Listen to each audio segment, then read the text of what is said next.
C'est bon d'être dans sa présence. C'est bon de sentir qu'il est là. C'est bon de venir avec foi, de l'adorer et d'être prêt à l'écouter, être prêt à collaborer avec son esprit parce qu'il œuvre au milieu de nous. Le Seigneur travaille au milieu de nous jusqu'à la fin du monde, n'est-ce pas? Il a dit, je suis avec vous.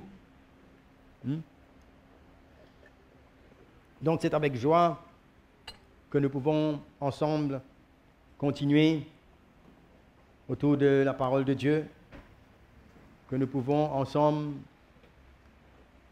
laisser le Seigneur parler dans nos cœurs, dans nos vies. Et ce soir, nous allons garder toujours cette même attitude de savoir que Jésus nous prépare, de ce qui nous équipe pour des choses glorieuses, n'est-ce pas? Nous allons tourner notre Bible dans l'évangile de Luc, au chapitre 13, le verset 22. Nous allons lire à partir du verset 22. C'est encore une joie et un privilège pour moi d'être avec vous. Et non seulement que je vous apporte l'évangile, mais j'apprends l'Église avec vous. Je découvre le cœur du Seigneur, ce qu'il est capable de faire dans les vies. Amen. Et allons lire donc Luc chapitre 13, le verset 22.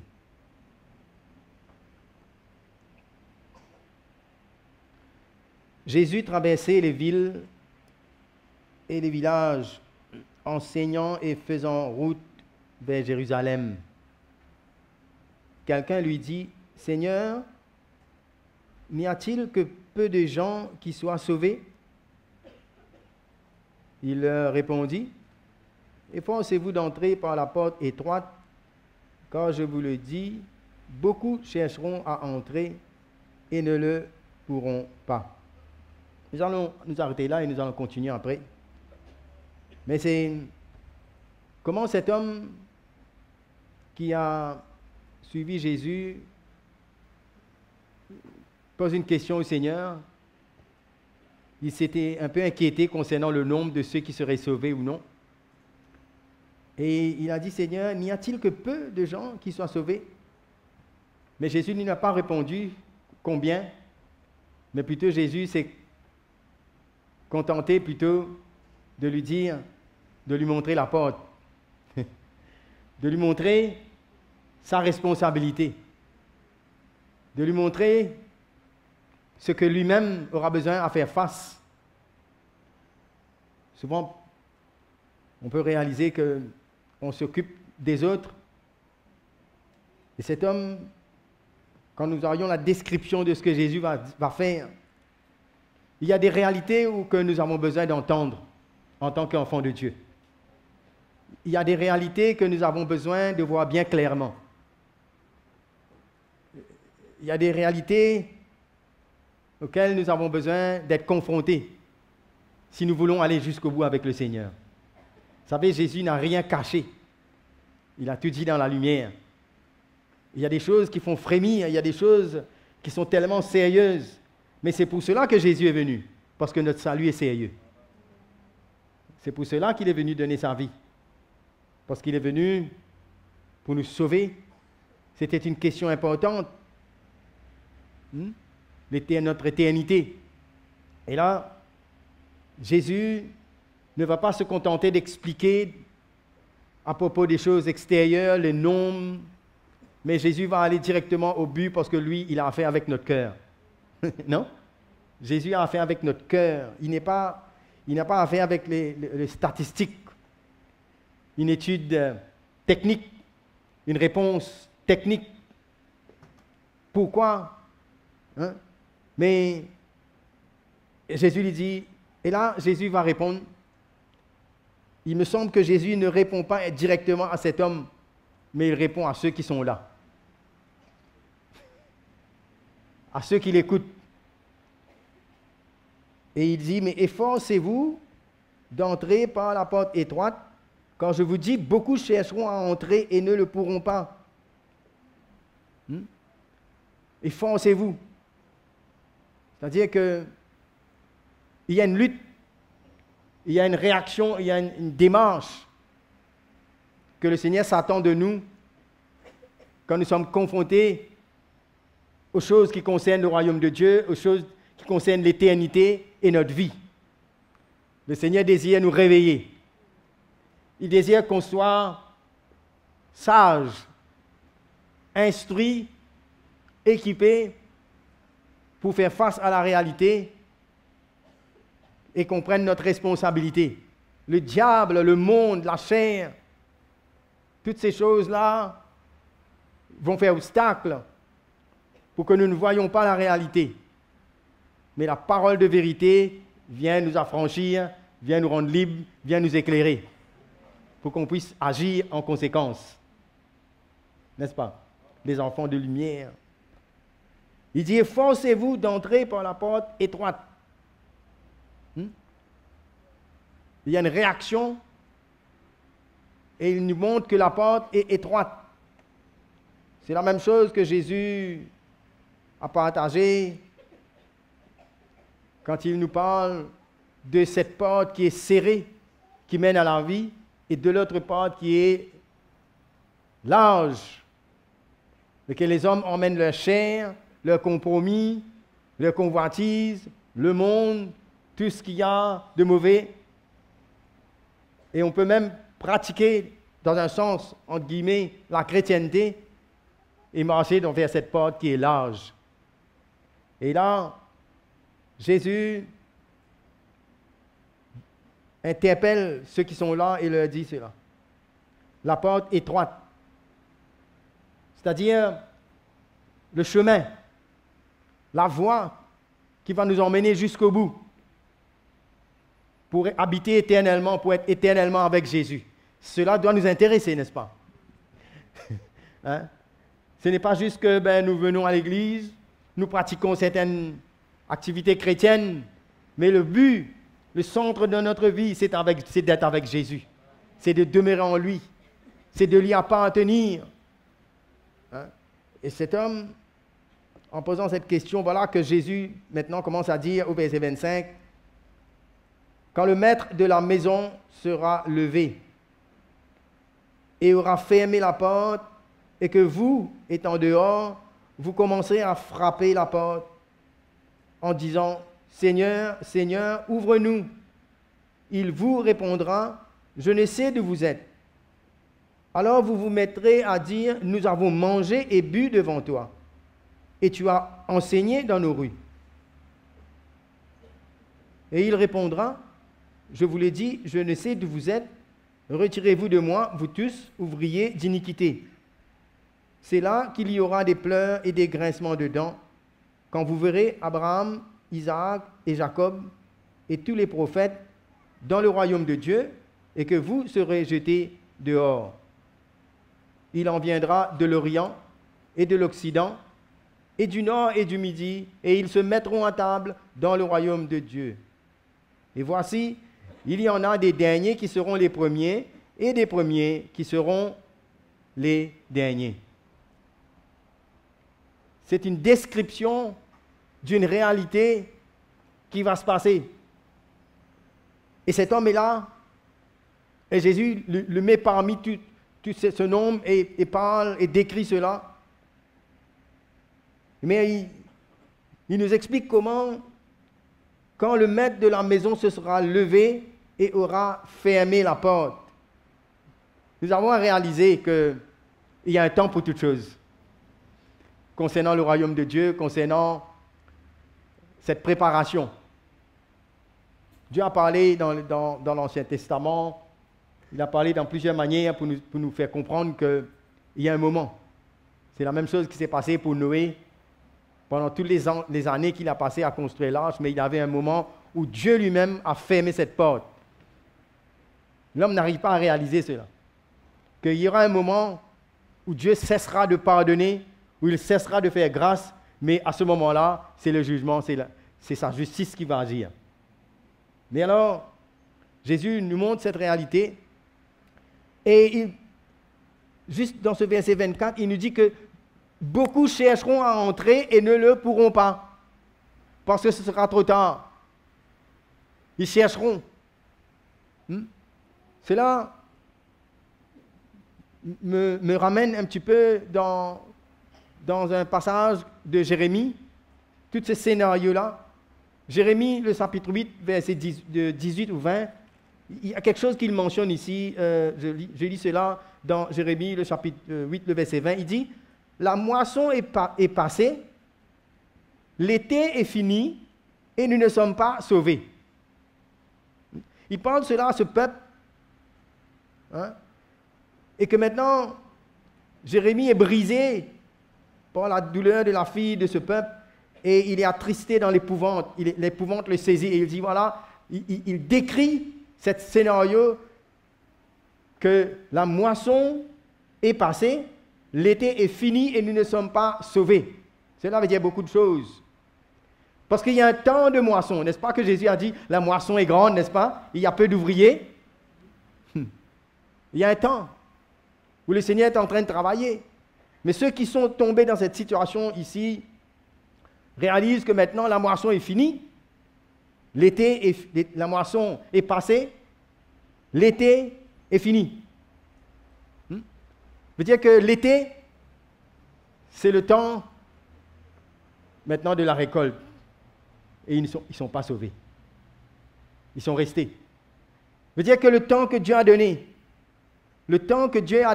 pour investir, le temps que Dieu a donné cette saison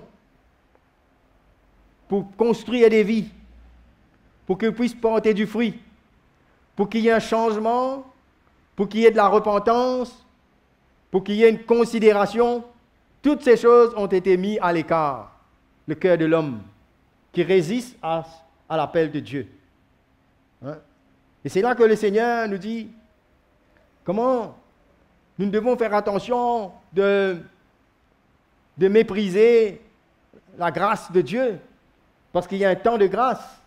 Mais comment nous ne devons pas fouler aux pieds cette grâce, que nous devons faire attention quand nous entendons cet évangile, quand nous entendons ceux qui nous parlent, parce que à un moment donné, on aura tous à rendre compte pour cela.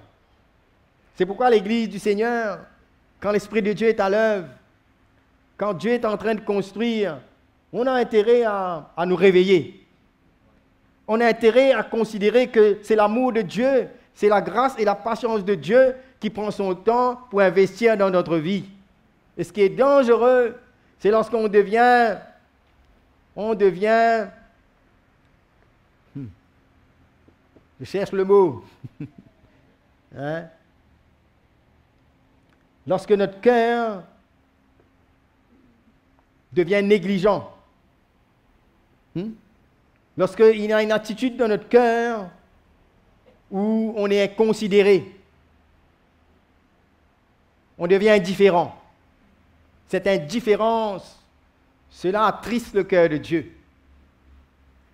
Cette indifférence qui peut renvoyer, qui peut remettre à lendemain, qui étouffe la crainte de Dieu et qui prend cela à la légère. Parce que souvent, des fois, on est tellement habitué aussi. Je dis souvent, on est tellement habitué. On entend tellement. Mais ces gens-là, ils ont dit, mais Seigneur, ouvre-nous. Et alors ils vont dire, mais Seigneur, nous avons mangé et bu devant toi. Tu as enseigné dans nos rues. Vous vous imaginez ces hommes et ces femmes dans le temps de Jésus. Jésus était là avec eux, le Fils de Dieu, celui qui allait mourir pour eux, pour leur donner le salut. Ils étaient là avec lui, ils ont mangé et bu avec lui. Ce n'était pas suffisant. Comment on peut, d'une manière religieuse, être habitué avec les choses de Dieu, les choses de l'Église, connaître beaucoup de choses au sujet de la Bible, de l'Église, mais ce sont ces personnes qui étaient assises avec Jésus, mangé et bu avec le Seigneur, mais le Seigneur dit, je ne vous connais pas. On peut bien connaître à propos de la Bible, à propos de Jésus, à propos de l'Église, à propos de beaucoup de choses. Mais ce n'est pas suffisant. Ils ont dit, Seigneur, mais tu as enseigné. Tu as enseigné dans nos rues. Mais ce n'est pas suffisant. Encore si c'était les apôtres, mais c'est Jésus. Pour nous montrer comment l'homme peut se tromper en se cachant derrière une certaine institution, derrière un certain mouvement, mais sans réellement avoir été connu de Jésus et sans connaître Jésus. Parce que pour cela, il faut réellement accepter cette œuvre de l'Esprit en nous, cet engendrement, cette réelle relation, cette vraie repentance qui produit des fruits dans nos vies, et ne pas simplement se contenter de former partie et d'être avec les autres, de connaître ce qu'on fait ensemble, parce qu'il va plus loin que cela, notre salut. Cet homme, lui, il a posé une question, n'y a-t-il que peu de gens qui soient sauvés? Le fait de poser cette question ne le qualifie pas, parce que je crois que Jésus le met parmi ces gens-là aussi, pour faire comprendre que ce n'est pas simplement notre connaissance, notre analyse de la vie chrétienne qui fait la différence. On peut analyser. Vous savez, dans le monde chrétien, il y a beaucoup des gens qui analysent, on peut dire comme des journalistes, on peut faire aussi. On peut faire des journalistes chrétiens. On peut faire en sorte qu'on connaît tout, on explique tout cela, on comprend tous les mouvements, toutes les réformations, tout ce qu'il y a. On peut réellement se couvrir de toutes ces choses.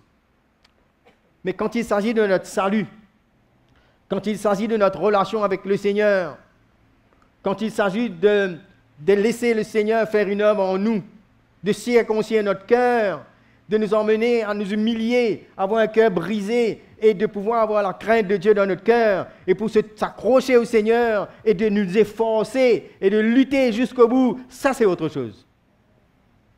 N'est-ce pas? Quand Dieu nous interpelle, même quand il nous corrige, même quand il nous confronte, quand son esprit veut nous visiter, vous savez, ce sont des moments, ce sont le temps de la moisson, ce temps que Dieu donne. Quelle est la réponse que nous donnons? Comment nous répondons à l'Évangile? Vous savez, Dieu aurait pu faire des choses bien importantes dans nos vies, bien beaucoup plus, n'est-ce pas? On doit l'admettre, non? Il y a beaucoup de choses que Dieu aurait pu faire.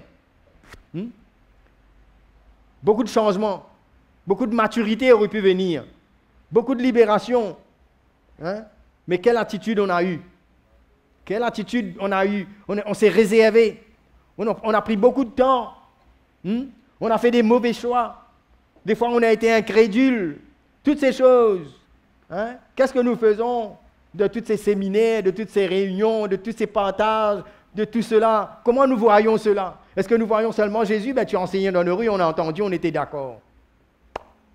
Oui, Jésus n'a pas renié ça. Il n'a pas dit non, j'étais pas là. Il n'a pas dit ça, lui. Il n'a pas dit non, j'ai pas mangé avec vous. Non, c'est pas ça qu'il a dit. Il a dit, retirez-vous de moi, ouvriers d'iniquité, je ne vous connais pas. Malgré qu'il a mangé là. Malgré qu'il a enseigné là. Ça ne nous garantit rien. Le fait d'avoir entendu l'enseignement et le fait d'avoir communié ensemble, ce qui va faire la différence, c'est qu'on est connu de Jésus.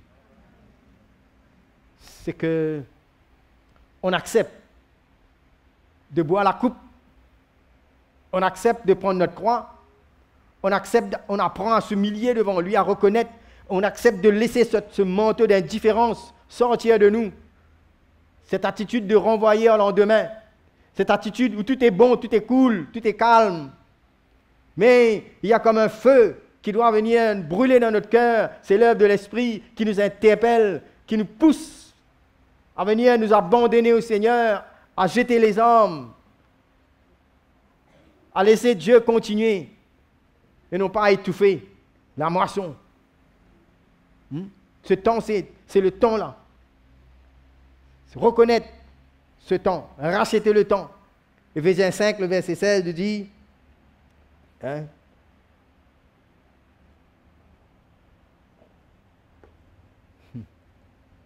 racheter le temps. Nous savons ce verset. Éphésiens 5, le verset 16. Racheter le temps quand les jours sont mauvais. Et durant ces jours mauvais, Dieu travaille. C'est le moment où nous ne devons pas rater cette occasion. Hein? C'est un temps de grâce, c'est un temps où Dieu a averti, où il veut enlever tous les désordres, où on doit arriver à prendre au sérieux l'Église du Seigneur, la construction de l'Église, et ne pas regarder l'Église d'une manière émotionnelle ou d'une manière humaine, charnelle, mais de le regarder dans l'esprit. Apprendre à regarder l'Église dans l'esprit. Apprendre à discerner quand Dieu parle. Discerner le temps. Apprendre la valeur du temps que Dieu nous donne. Apprends-nous à compter nos jours, n'est-ce pas? Hein? Le prophète dit. Et ce genre d'attitude, c'est l'Esprit de Dieu qui nous interpelle pour nous faire comprendre qu'on ne peut pas simplement vivre dans le naturel. La vie de l'Esprit est bien plus importante que notre vie naturelle normale. N'est-ce pas? Vous savez pourquoi? C'est comme ça. Et c'est pourquoi que quand Jésus parle, des fois si nous ne comprenons pas, nous pensons que Jésus est bien cruel dans ce qu'il dit. Il dit même, écoutez, si ta main est pour toi une occasion de chute, vaut mieux le couper et entrer manchot, vaut mieux la couper et entrer manchot dans le royaume. Ça paraît bien cruel, ça. Mais Jésus, il n'est pas un bourreau, ce n'est pas de couper la main physique qu'il parle là. Il parle d'une attitude de renoncer à soi-même, de perdre ce qui est naturel, afin de gagner ce qui est spirituel. Si ton pied est pour toi une occasion de chute, si tu décides d'écouter ta chair et d'aller là où ça va détruire ta vie, coupe-le. Accepte de mourir, repens-toi, renonce à cela, accepte de mourir à cela. Parce qu'il y a quelque chose de plus à vivre dans l'esprit que dans le naturel. Si tu comprends ça. Hein? C'est comme ça que Jésus s'adresse. Parce qu'il y a une urgence. Une urgence concernant l'accomplissement, l'aboutissement de notre salut. Et c'est pourquoi que rien ne doit venir faire obstacle à cela. Et quand ces gens sont là qui nous décrivent, ils disent « Seigneur, ouvre-nous », ils n'ont pas d'argument que d'avoir été avec Jésus, là, l'écouter, et simplement d'avoir mangé avec lui. Mais personne ne parle de « Seigneur, nous avons porté ta croix », n'est-ce pas? Nous avons souffert avec toi. Le Seigneur ne mentionne pas ça là. Parce que ces catégories-là, eux, ils sont dedans. Ils sont dedans. Ils n'ont pas pu donner une réponse pareille. La seule réponse qu'ils ont donnée, c'est une réponse superficielle, émotionnelle, historique. Vous savez, les chrétiens, on se contente des choses historiques de l'histoire, des choses extérieures qui n'affectent pas l'homme. Mais le Seigneur veut avoir affaire avec notre cœur, qu'il peut entrer et changer, qu'il peut circoncire, qu'il peut communier avec, qu'il peut changer. C'est merveilleux ça, de savoir que mais il nous prend là où nous sommes. Il n'y a pas de problème pour lui de nous prendre là où nous sommes. Vous savez, quand ce bandit qui était sur la croix à côté de Jésus, il a reconnu le temps de Dieu, il a dit « Souviens-toi de moi ». Il s'est humilié dans le peu de temps que Dieu lui a donné. Il a su utiliser ce temps-là. Je ne sais pas combien de temps ça a compté pour lui, jusqu'à ce qu'il agonise sur cette croix de crucifixion-là. Mais il a su utiliser ce temps-là, il a su briser son orgueil, il a su s'humilier, il a su reconnaître qu'il était un pécheur perdu. C'était pour lui le temps de Dieu et il a su merveilleusement utiliser ce temps. La moisson était là et c'était fini pour lui après. C'est pourquoi le Seigneur veut nous rendre sages. On ne fait pas ça par obligation. On le fait par conviction parce que Dieu nous éclaire. C'est pourquoi la parole de Dieu vient, pour nous interpeller. Quand Jésus a parlé de ces choses, il n'a pas eu peur de dire ces choses, cette réalité, quand on lit ça. Hein? C'est une réalité. Il dit voilà, ben, c'est là qu'il y aura des pleurs et des grincements de dents quand vous verrez Abraham, Isaac et Jacob et tous les prophètes dans le royaume et que vous serez jetés dehors. C'est une drame extraordinaire ça. Quand le voile sera enlevé, quand les gens verront la réalité de la vie, quand ils verront la justice de Dieu, quand ils verront le Fils de Dieu qui est mort, qui est ressuscité, qui a donné sa vie et qui n'ont pas su utiliser ce temps, là, il nous dit qu'il y aura des pleurs et des regrets. Je crois que là, ceux qui ne connaissent pas Jésus, ça se passera différemment de toute manière. Non? J'ai l'impression que là, il parle à ceux qui ont entendu Jésus, non? mais qui ont été indifférents, qui n'ont pas accepté de passer, qui ne se sont pas efforcés d'entrer par la porte étroite. Hein? Et je vois ici qu'il dit, mais quand vous verrez Abraham, Isaac et Jacob dans le royaume et que vous serez jetés dehors. Veut dire que quelque part, à un moment donné, ils étaient les candidats, non? Hein? Que Dieu voulait ça. Mais ils n'ont pas accès maintenant. Et Jésus dit, retirez-vous de moi. Ce sont des choses qui sont dures. Mais c'est la réalité. Et c'est pourquoi Dieu nous avertit. C'est pourquoi l'Esprit de Dieu veut emmener la repentance. C'est pourquoi il veut stimuler notre foi, notre engagement avec le Seigneur. Hein? Pour que nous puissions réaliser la valeur de notre salut. Et non pas seulement comme cet homme qui pose une question, mais qui ne réalise pas. Que lui-même, il a besoin d'être dedans. Que lui-même, il a besoin de s'efforcer d'entrer dans cette porte. Hein? Et de racheter le temps. Nous voyons que, finalement, ils n'ont pas d'argument. Alors que le Seigneur travaille au milieu de nous. Il veut emmener une maturité au milieu de nous. Et si au lieu de grandir, de marcher dans cette maturité, on se laisse aller encore dans des querelles, dans les choses charnelles, on est en train de nous affaiblir. Hein? Et la chair qui est rebelle, insoumise, désobéissant, mondain, quel fruit? Là, quand Dieu donne le temps de se repentir, ce sont ces choses que Jésus doit reconnaître en nous. N'est-ce pas?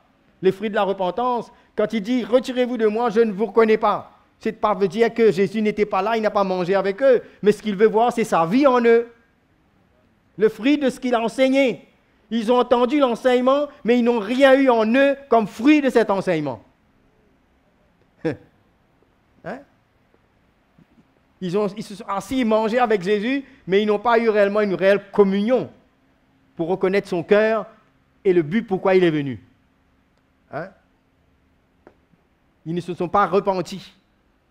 Ce sont des moments spéciaux que Dieu nous donne. Il y a des saisons que Dieu nous donne pour investir dans notre vie, pour attendrir notre cœur. On a la grâce d'être là encore. Oh, c'est malheureux pour certains chrétiens qui sont allés un peu loin et qui aujourd'hui n'arrivent même pas à venir s'asseoir pour écouter l'évangile. On a besoin de prier. Hein? Parce que c'est l'évangile, c'est la prédication de la croix qui va emmener le cœur à se tourner vers Jésus pour cette œuvre. Hein? Mais on ne doit pas simplement se contenter qu'on est là, mais qu'il y a des choses à faire dans nos vies.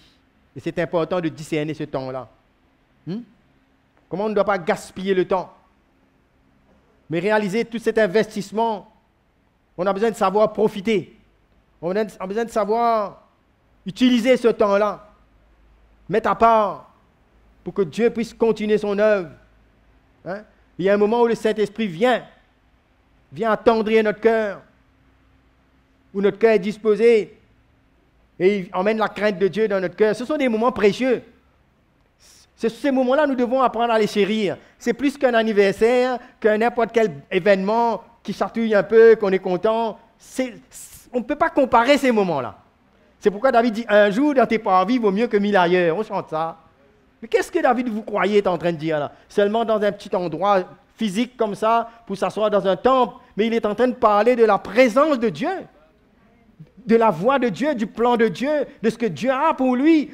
Quand David s'est repenti, quand il dit ne m'enlève pas ton esprit, David avait une communion avec Dieu, une relation avec Dieu, et c'est pour cela qu'il dit un jour dans tes parvis vaut mieux que 1000 ailleurs. Comment nous entrons dans la maison de Dieu? Comment nous écoutons l'évangile? Qu'est-ce qui doit se passer en nous? Qu'est-ce qui nous interpelle? Est-ce que nous réalisons que nous sommes en train de nous nourrir des choses de l'esprit qui vont nous emmener à grandir, à marcher dans la maturité? Ou bien nous prenons ces choses comme quelque chose d'extérieur? Il ne faut pas que ça devienne une tradition ou quelque chose d'extérieur, mais on a besoin d'investir pour notre âme, pour grandir spirituellement. Hein? Et des fois, on réalise que certains chrétiens, on vient écouter l'Évangile, mais quelque part, on est bien ailleurs, où on se permet d'être distrait. Mais cela veut dire que quelque part, il y a quelque chose qu'on n'a pas encore saisi, non? Je crois que savoir dans quel temps nous vivons, discerner quand Dieu vient nous visiter, c'est important pour nous. De savoir ne pas gaspiller le temps. De savoir utiliser ce temps-là, d'être conscient. Réaliser cet homme était devant Jésus, le Fils de Dieu, le chef de l'Église, hein, le terme même de notre salut. Et Jésus est en train de lui décrire ce qui va se passer. Et voilà, il dit maintenant, le verset 29, il en viendra de l'Orient, de l'Occident, du Nord et du Midi, et ils se mettront à table dans le royaume de Dieu. Il n'y a pas que nous, hein? Allô? Hein? Il en viendra du Nord, hein? Il en viendra de tous les quatre coins, de l'Est, de l'Ouest, du Nord au Sud. Il y en a qui eux, seront, ce sont des gens, ce sont des hommes et des femmes qui auront su, qui auront profité de la visitation de Dieu, de l'évangile qu'il leur est donné, qui auront une soif et qui auront répondu sans indifférence, mais avec zèle, avec humilité, hein, avec violence. N'est-ce pas qu'il est dit, ce sont des violents qui s'emparent du royaume de Dieu. N'est-ce pas? Une attitude de violence. Quelqu'un que Dieu ouvre ses yeux, il y a une crainte, et il ne laisse pas tomber cette parole, mais il comprend l'éternité. Il comprend le prix que le Fils de Dieu a payé. Il comprend l'urgence de son salut. Il ne se contente pas simplement d'avoir entendu, d'être là. Vous savez, il y a des chrétiens, quand vous leur parlez, ils disent, mais j'étais là, j'ai écouté, j'ai entendu, j'ai vu, et puis c'est fini. Non? Mais ceux qui viennent de tous ces quatre coins-là, et qui s'asseyent à table avec Abraham, Isaac et Jacob, et qui participent, ce sont ceux qui ont su profiter du temps où Dieu les a visités. Ils se sont repentis. Ils ne se sont pas contentés de superficiel.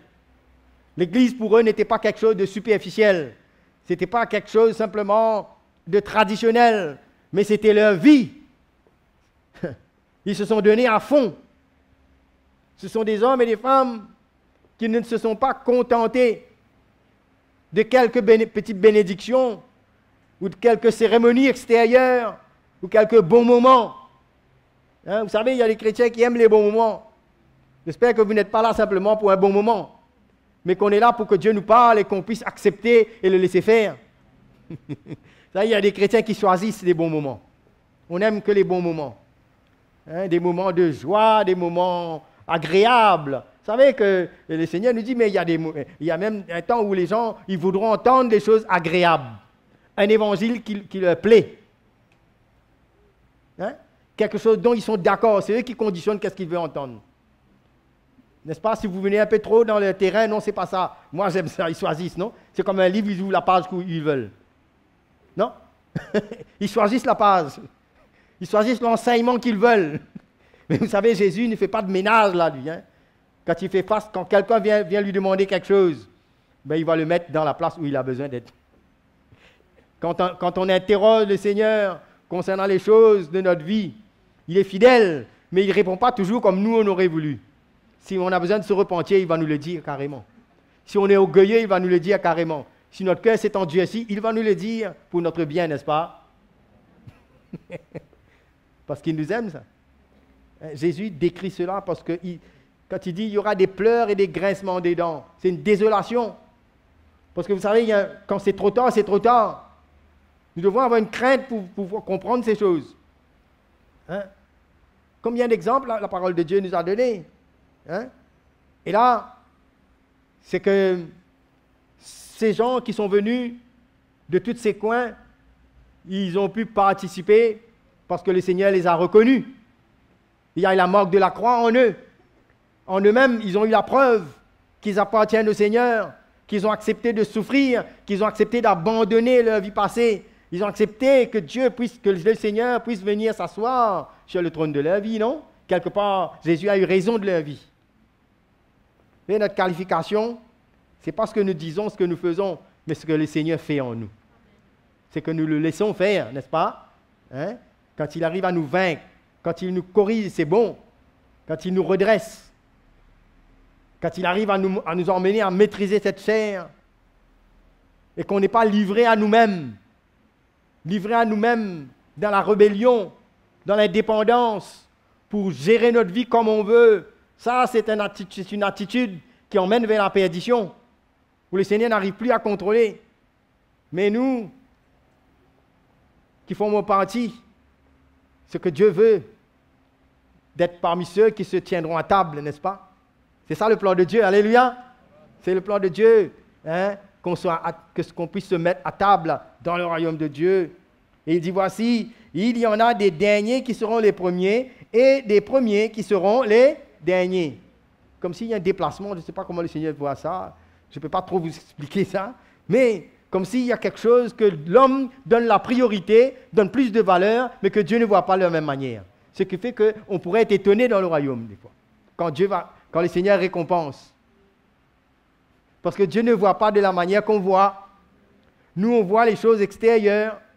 Nous, on est émotionnels. Vous savez, quand Samuel est venu pour pouvoir oindre le roi, chercher un roi, et là, quand il a vu le premier fils, il a regardé, il a dit, mais c'est sûrement lui-même. Hein.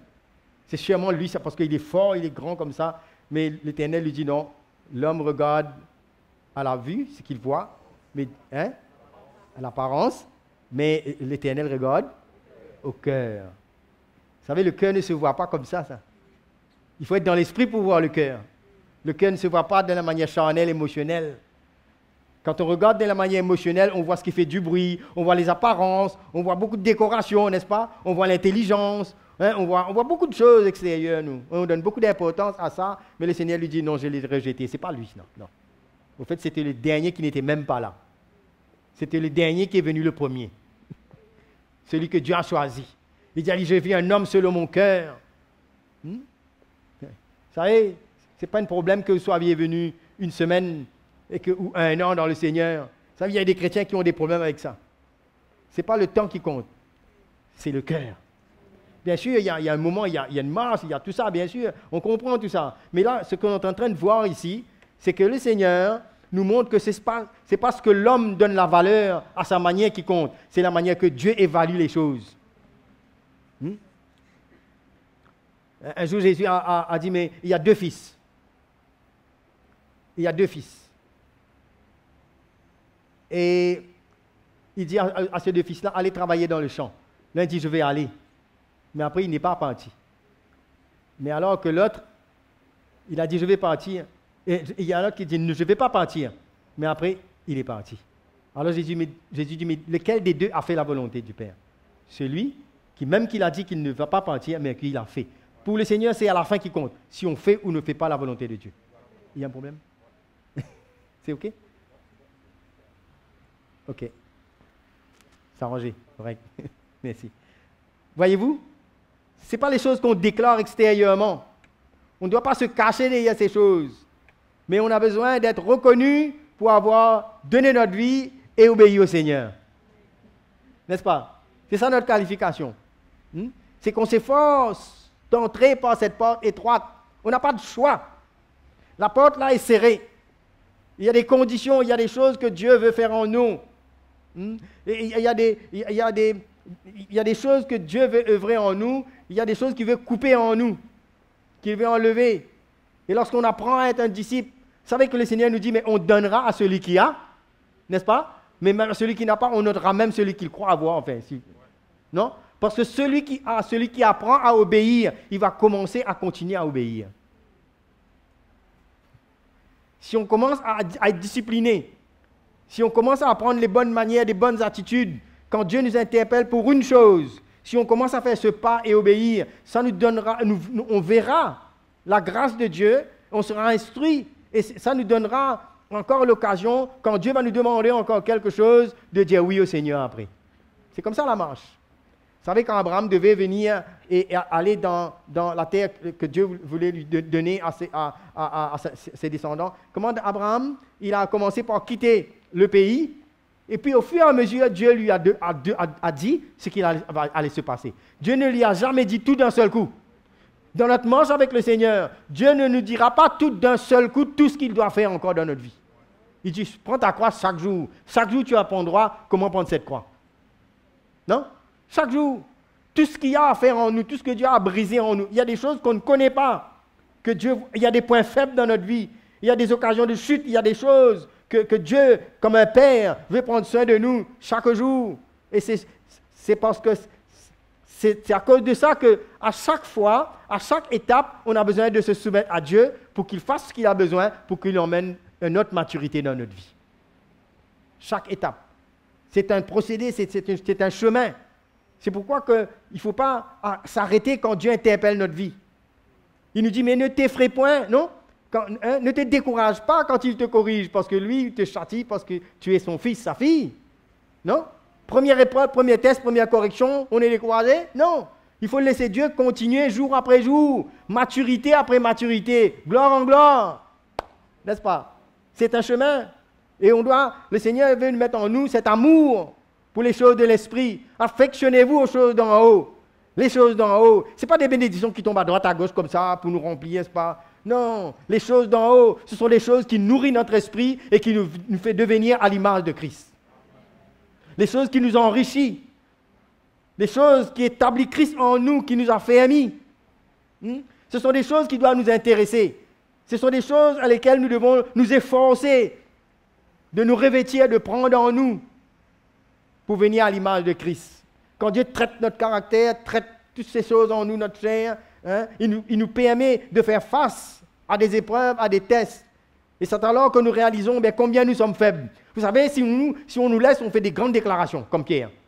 Non, Seigneur, je t'abandonnerai. Jamais je ne t'abandonnerai. N'est-ce pas? Même si ceux-là t'abandonnent, moi non. C'est toujours comme ça, les autres, non? On est plus spécial. Grande déclaration. Jésus n'est jamais impressionné par des grandes déclarations. Les premières déclarations d'amour, tout feu, tout flamme, n'est-ce pas? Mais il y a une maturité qui doit venir. Il y a une épreuve. Quand l'épreuve vient, là où on doit s'efforcer, c'est là l'obéissance, c'est là l'humilité. Ce sont des qualités qui doivent nous gagner pour laisser cette croix nous former. Non pas l'excitation. Ce jeune homme a parlé au Seigneur de quelque chose que lui-même il ignore. Qu'est-ce qu'il voulait savoir? Je me demande. Mais le Seigneur décrit une réalité. Est-ce qu'on veut aller jusqu'au bout? Est-ce qu'on veut réellement payer le prix chaque jour, boire cette coupe, prendre cette croix? Cela demande notre vie. Cela demande une circoncision de cœur. À ce moment-là, on ne regarde plus l'Église comme une étiquette. On ne regarde plus l'Église comme un mouvement. On voit le royaume de Dieu. Amen. Et tout ce qui consiste dans ce royaume, les activités, tout ce qui se passe dans nos relations, on le voit d'une manière spirituelle. On se soumet les uns aux autres, on se respecte, on s'aime, on écoute, on obéit, parce qu'on a la vision du royaume de Dieu. Parce que maintenant, on s'efforce d'entrer par cette porte étroite. Et on apprend à laisser Dieu briser notre orgueil, notre égoïsme, tout ce qu'il y a dans notre chair, parce qu'on a vu le chemin et qu'on s'efforce maintenant de passer là. C'est cette attitude-là qui doit nous animer. Et c'est ça qui nous emmènera à être reconnus par le Seigneur. Amen. Ceux qui ont passé par cette petite porte sont reconnus. Ils viendront de tous les coins. La marque de Christ en eux. Ils ont accepté de souffrir pour Christ. Ils ont accepté de prendre cette croix. Ils ont accepté de s'humilier. Ils ont accepté de reconnaître qu'ils ne peuvent rien faire sans le Seigneur. Même leur bagage intellectuel, vous savez, cette connaissance qu'on a du Seigneur, même notre école biblique, même tout ce qu'on a appris, nos diplômes. Je ne suis pas contre, moi aussi j'ai été à l'école biblique. Mais croyez-moi, si je devais compter juste sur ça pour grandir, vous ne serez pas là. C'est bien tout ça. Moi j'aime bien la parole, mais j'aime bien que la parole fasse son œuvre en moi. Je n'aimerais pas me tenir devant le Seigneur pour dire, Seigneur, je connais ceci, je connais cela, mais j'aimerais plutôt voir que Dieu fasse une œuvre en moi, il me brise et m'emmène à traverser cette petite porte. C'est ça mon désir, c'est ma prière. Malgré que je suis là en train de vous parler. Vous savez que le Seigneur nous dit, nous-mêmes qui prêchons l'Évangile, nous serons jugés plus sévèrement. Donc ça emmène une crainte dans mon cœur. Et souvent je dis aux gens, priez pour moi. Des fois, ça me prend beaucoup avant de vous parler de certaines choses. Mais je réalise que ce n'est que la grâce de Dieu. Hein. Des fois, quand je lis ces choses, je me dis, mais c'est une réalité, c'est là, ce sont des choses qui vont se passer. Hein. Et on a besoin de la grâce de Dieu pour vivre ces choses. Vous savez, nous tous qui sommes là, rien que d'être là, rien que d'avoir parcouru un peu de chemin, on peut réaliser, mais la grâce que Dieu nous a faite. On ne peut pas s'enorgueillir et dire, Seigneur, nous avons fait ceci. Non, mais c'est parce que le Seigneur a quand même, on a pu, par sa grâce, le laisser un peu nous faire quelque chose dans nous. Mais ce n'est pas suffisant. Combien de chrétiens ont commencé et puis ils n'ont pas terminé la course? Combien ont débuté avec le Seigneur, avec des bons témoignages et tout? Mais après, il y a eu toutes sortes de choses. Le monde, premièrement, leur propre chair, qui est venu les arrêter. Hein? Il y a le monde, avec toutes ses tentations, ses convoitises, son orgueil. Hein? Et il y a le diable, l'ennemi qui cherche, qui dévorait. Toutes ces choses sont là pour nous empêcher à passer par cette petite porte étroite, n'est-ce pas? Et on a besoin d'être vigilant. On a besoin d'être violent pour ça. On a besoin. On a besoin de lutter. Quand le Seigneur nous dit de vous efforcer, ou bien comme si on est en train de lutter pour notre âme. Oui ou non? C'est une course. Paul dit, je cours en avant dans le but de remporter le prix. C'est pas ça? Hein? Je cours. Ce n'est pas une marche nonchalante, négligente, on verra demain. Non. Il y va de notre éternité. Et on ne doit pas se contenter simplement de ce qu'on a été sauvé. Mais il y a un chemin. On peut perdre son salut si on ne fait pas attention. Non? Il dit là maintenant, vous serez jetés dehors. Hein? Alors qu'ils ont entendu, ils ont communié, ils ont mangé et tout. Non, il y a un chemin à prendre, il y a une œuvre de l'esprit qu'on a besoin de le laisser faire. N'est-ce pas? Dans ce temps de moisson, il y a désespérément un cri qui doit sortir. Une détermination en nous pour qu'on puisse expérimenter cette œuvre de Dieu en nous, pour que cette maturité vienne, pour que Christ puisse nous marquer notre cœur, marquer notre vie. Hein? On a besoin de ressentir sa main dans notre vie. On a besoin de sentir cette croix venir. Afin que l'évangile ne soit pas en vain. Que l'évangile ne soit pas prêché en vain. Et que Jésus pour nous ne soit pas mort en vain, au contraire. Mais que cela puisse nous emmener à traverser cette porte. Alléluia. C'est le travail du Saint-Esprit qui nous révèle Jésus. Il va toujours nous révéler la vérité. Il va toujours nous révéler le but pour lequel nous sommes nés, pour lequel Dieu nous a choisis. C'est d'être avec lui, d'asseoir à table avec lui, avec les autres. Alléluia. Hein? Il faut passer par là. Hein? Et on n'a pas de choix. Il n'y a pas deux évangiles. Il y a un seul évangile pour nous tous.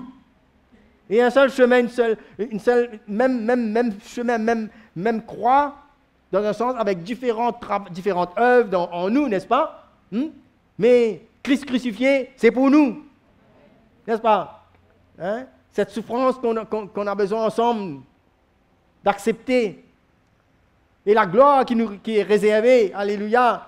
C'est merveilleux d'avoir accepté de souffrir pour Christ, d'avoir accepté de mourir à nous-mêmes, d'avoir accepté que Dieu façonne notre vie et ensuite d'être formé. Et ce sera notre qualification après. C'est ça on n'aura rien à dire au Seigneur. Lui-même va nous reconnaître quand nous acceptons ce chemin-là. Vous réalisez que ceux qui sont assis à table, ils n'ont rien à dire. Ils n'ont rien à prouver. Dieu dit viens. Hein? Ils n'ont rien à dire pour dire Seigneur, voilà, tu as su, regarde Seigneur, j'ai fait ça. Non, ce n'est pas le cas. Personne n'aura à dire ça. Jésus va reconnaître, lui-même va dire viens. Mais par contre, ceux qui ne sont pas qualifiés vont essayer de mettre toutes sortes de choses qui ne tiendront pas debout. Mais alors, c'est pourquoi l'évangile vient à nous. Pour nous faire voir la réalité en face. Et si jamais nous avions été négligents, indifférents, nous sommes sur un terrain dangereux. Parce qu'on ne se moque pas de Dieu. Ce qu'un homme sème, il va le moissonner, non? On ne se moque pas de Dieu. C'est la dernière personne à qui se moquer. C'est un Dieu terrible, hein? C'est un feu dévorant. Si le Seigneur vous interpelle, ne dites pas non, j'ai le temps. Ça a été toujours comme ça. Encore dans ce temps où nous vivons là, hein? Ça ne va pas jamais être comme ça. Hein? C'est dangereux. On ne joue pas avec le feu. On ne joue pas avec notre éternité. Amen. Non. savez, il y a une attitude à développer en nous. C'est pas comme si, j'ai dit ça hier, c'est comme si le Seigneur dit, voilà, je viens tel jour, telle heure. Là. Tout le monde va se mettre en place, tout le monde va prier, tout le monde va jeûner, tout le monde va faire toutes choses techniques. Non. Mais vous savez comment le Seigneur construit l'Église, lui? Il aime les hommes et les femmes de bonne volonté, qui volontairement obéissent, qui apprennent à être des fils et des filles, et qui sont conditionnés. Ils conditionnent leur vie comme ça. Hein? Le fruit qui vient, c'est quelque chose qui a commencé quelque part, et qu'on laisse le Seigneur faire, qu'on cultive cela, qui emmène étape après étape, et c'est cette condition qui nous emmène au retour du Seigneur d'être accepté, d'être reconnu. Non? Ce n'est pas quelque chose de technique. Ce n'est pas où là le Seigneur vient, maintenant je vais aller prier, maintenant je vais... Non, c'est une attitude qu'on a parce qu'on a accepté de prendre cette croix. N'est-ce pas? On tombe quelquefois, on trébuche, mais ce n'est pas notre but. On a fini de comprendre que le chemin est là. La petite porte est là, et c'est ça qu'on veut. Et alors, on conditionne notre vie. Et c'est là qui nous emmène à travailler à notre salut avec crainte et tremblement. C'est ça même qui nous appelle à veiller sur nous-mêmes. Celui qui est né de Dieu se garde, et le malin ne le touche pas. Parce qu'il est conditionné comme ça. C'est son cœur, c'est son état. Hein? Et il a accepté d'être comme ça. Et il a accepté de prendre ce chemin. Et c'est cela même qui va le qualifier. Alléluia. Hein? Et ensemble, on construit notre vie. Et on ne sent pas qu'on est à part. Et lorsqu'on nous reprend, lorsque certaines choses se passent, on sent que c'est pour la construction de notre vie. Et on ne se compare pas aux autres, mais on est tous ensemble dans ce chemin. On se reconnaît avec nos dons, avec nos talents, avec tout ce qu'on a. Et on se met ensemble pour encourager notre foi, pour encourager l'amour de Dieu en nous. Et on se respecte. Et c'est là où on peut arriver à se reprendre, on peut nous redresser, et on ne se sent plus dans l'insécurité, on ne se sent plus à part, mais on est une famille. Alléluia. Quand on parle de l'Église, une famille, de quoi est-ce qu'on est en train de parler là? Hein? On est en train de parler d'une même vie. On est en train de parler d'un même esprit. C'est de ça qu'on parle. On est en train de parler de la vie de Dieu en nous. C'est de ça qu'on parle là, quand on dit l'Église est une famille. On ne peut pas venir ici et dire « Ah oui, l'Église est une famille, mais moi, je vis dans mon péché, je vis comme je veux, et puis tout le monde doit m'accepter. » Non, non, non. Non, la famille de Dieu a une vie. La famille de Dieu a un langage, a un sentiment, a un même esprit. N'est-ce pas? Hein? Il y a une identité, on s'identifie à Jésus. Et on laisse l'Esprit de Dieu établir Christ en nous. La famille de Dieu, c'est ce peuple qui a accepté de renoncer à soi-même et de passer par cette porte étroite. Comme Jésus nous l'a dit, on donne la priorité aux choses de l'Esprit. Hein? Et puis on s'aime. Et puis on laisse la vie du Seigneur couler en nous. On sert le Seigneur ensemble. On n'a pas d'autre agenda, mais on a une seule vision. N'est-ce pas? Le royaume de Dieu. Alléluia. C'est ça l'Église. Hein? C'est ça l'Église. Et quand cet homme qui a parlé de combien vont entrer et tout cela, mais le Seigneur a préféré nous montrer quelle attitude nous aurons besoin d'avoir. Hein? Quel état de cœur nous aurons besoin. Est-ce que notre cœur est sensible à ces choses? Est-ce que simplement nous nous contentons d'avoir appartenu à l'Église ou d'avoir vécu certains événements, des événements, mais ce n'est pas ça qui va faire la différence dans notre vie. Vous savez, les événements s'oublient. Hein? Ils ont essayé de faire Jésus se rappeler que ils ont mangé avec lui. C'est mince hein, qu'ils ont mangé avec lui. Hein? Mais Jésus dit, je ne vous connais pas. Ce que Jésus reconnaît en eux, c'est qu'ils sont dans l'iniquité. C'est ça, c'est la seule chose que Jésus a vue. Il a dit, retirez-vous. Non. Qu'est-ce que Jésus va reconnaître en nous? Est-ce qu'il va voir la vie de l'Esprit en nous? Est-ce qu'il va voir l'obéissance? Est-ce qu'il va voir des cœurs brisés? Est-ce qu'il va voir des cœurs qui ont lutté? Des cœurs violents? Des cœurs qui ne lâchent pas? Hein? Qui ne lâchent pas le Seigneur? Vous savez que 2 hommes étaient dans le temple. L'un, le pharisien, Lui, il dit, ah oui, moi je jeûne, moi j'ai prié, moi je fais ceci, mais il ne connaissait pas Dieu. Il connaît la technique. Hein? Prière technique, jeûne technique, l'offrande technique, tout technique. Mais le cœur dur, loin de Dieu. Ça arrive ça? Vous voyez là? Dur, orgueilleux, tout. Connaissant peut-être l'Ancien Testament, tout. Et puis il dit, moi je ne suis pas comme ce pécheur-là, moi. Lui, c'est un pécheur, il est fini. Il ne connaît pas le cœur de Dieu. Et il juge, et alors que cet homme, lui, il n'ose même pas lever les yeux, mais il a reconnu le temps de Dieu pour lui. Hein? Il a dit, Seigneur, je ne suis pas digne. Hein? Il n'ose même pas lever les yeux, mais il s'est repenti. Quelque part, son cœur s'est ouvert. L'autre est resté avec sa technique, avec toutes les choses superficielles. Son orgueil. Et il a voulu présenter, je ne sais pas, peut-être que lui, mais bien sûr que lui aussi, il va former partie de ces catégories qui vont dire, Seigneur, j'ai jeûné pour toi, j'ai fait l'aumône, j'ai fait tout ça. Mais il a fait tout ça non pas avec un cœur, non pas avec la révélation de l'amour de Jésus. Et par contre, l'autre est rentré chez lui, justifié. Pourquoi? Quelque part, il a su faire face à lui-même. Il a eu l'humilité de reconnaître son état de perdition. Il a reconnu qu'il avait besoin de changer. Il a reconnu que ce n'est pas par sa force, mais il a reconnu qu'il avait besoin de la miséricorde et de la grâce de Dieu. Et vous savez, quand on obtient la miséricorde et la grâce de Dieu, ça bouleverse notre vie. Ça change notre vie. Alléluia. Hein? Et ça nous qualifie, ça nous emmène dans un autre état de cœur. Vous savez, celui à qui Dieu pardonne beaucoup, aime beaucoup. N'est-ce pas? Hein? Si vous sortez de loin et que vous avez vraiment été noyé quelque part et que maintenant vous avez accepté la grâce de Dieu qui vous relève, vous connaissez d'où vous sortez, il y a un cœur reconnaissant pour ça. Et souvent, ceux qui sortent de loin, du nord, du sud, de l'ouest à l'ouest, beaucoup d'entre eux sont ceux qui étaient à terre même, méconnus, méprisés, finis, croix rouge sur eux. Ce sont ceux-là même qui ont obtenu la grâce de Dieu. Ce sont ces derniers qui deviennent le premier devant Dieu.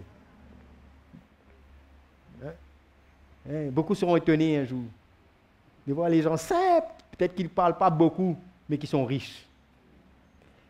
Amen. Qui ont manifesté le cœur de Dieu, simple. Dieu ne regarde pas comme nous. Le petit Zaché, Dieu lui a dit, descends, je viens dans ta maison. Hein? Et il y a beaucoup de choses comme ça. Moi, je préfère être petit, mais de rentrer. Hein? Vous savez, en petit, on peut passer dans cette porte-là. Mais si on vient trop grand aussi, c'est difficile. Il y a beaucoup de choses que le Seigneur doit faire encore, non? Hein? Eh bien, moi, je dis que Dieu donne sa grâce aux hommes. Alléluia. Hein? Moi, je vous aime. Moi, je vous dis ces choses-là, ça emmène une crête dans mon cœur. Hein? Je n'ose pas vous dire, qui veut entrer par la porte étroite, ce n'est pas la peine de répondre, il faut rentrer. Non? Que Dieu nous donne cette grâce. Et que si le Seigneur nous montre des étapes, des choses dans notre vie, si on était indifférent, hein? Mais c'est le moment pour dire, non Seigneur, je vais arrêter d'être ainsi. Je ne veux plus perdre mon temps. La moisson est venue. L'été est fini. Hein? Et nous sommes sauvés. Amen. Pour nous, ça doit être comme ça, n'est-ce pas? On a su profiter du temps que Dieu nous donne. Et ne pas suivre les mauvais exemples. Je vous dis encore une chose qui me vient maintenant. Ne prenez pas l'exemple de ceux qui sont tombés. Prenez l'exemple de ceux qui persévèrent et qui arrivent jusqu'au bout. Il y a beaucoup de chrétiens qui sont trop fragiles, qui passent leur temps à regarder les autres, qui regardent la faute des autres, qui regardent ceux qui sont tombés et qui puissent ruminer cela en eux. Ruminez plutôt la vie de victoire. Prenez l'exemple de ceux qui réussissent, de ceux qui s'humilient, de ceux qui se repentent, de ceux qui répondent à Dieu et de ceux qui vont jusqu'au bout. Prenez l'exemple. Alléluia. Ne vous laissez pas décourager par ceux qui tombent, mais soyez encouragés par ceux qui se relèvent et que ceux qui reçoivent la grâce de Dieu et qui portent des fruits, ça va vous emmener plus loin. Alléluia. Allons nous mettre debout ce soir.